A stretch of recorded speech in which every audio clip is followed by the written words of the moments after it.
சீமானும் வந்து அங்க சமரசம்லாம் ஒண்ணும் பண்ணல. நீங்க என்ன பண்ணிருக்காரு அப்படின்னா, வா நம்ம அங்க பேசிக்கிடுவோம், நான் சனீஸ்வரன் கோயிலுக்கு வரேன் அப்படிங்கிறாரு.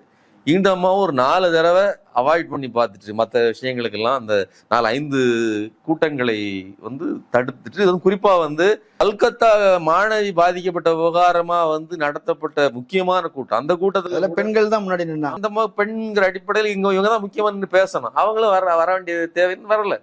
அப்போ இதையெல்லாம் கழித்து விடுகிற அளவிற்கு அவர் மௌனமாக இருந்தார். அந்த பாதிப்பை அவர் ஏற்படுத்தியிருக்கார். அந்த மாதிரி ஒத்துக்கிட்டாங்க. அதை என்னை ஒரு பெரிய அதிர்ச்சிக்குள்ள ஆக்கியது உண்மைதான். நாங்க அண்ணன் தம்பிக்கு அண்ணன் தங்கச்சிக்குள்ள 1000 இருக்கும் அப்படின்னு மறுபடியும் அவர் என்ன சொன்னாரோ அதே டயலாக். ஒரு அடிப்படை நிபந்தனை, நான் வந்து பேசியது தவறு அப்படின்னு அவர் கேட்டாரு. ஏதோ தெரியாம பேசிட்டேன், ஏதோ ஒரு சந்தர்ப்பத்துல பேசிட்டேன், அதுக்கு என்ன சூழலோ அப்படின்னு எல்லாம் அவர் சொல்லியிருக்கணும். இந்த அம்மா அந்த டிமாண்டை வச்சிருக்கணும்.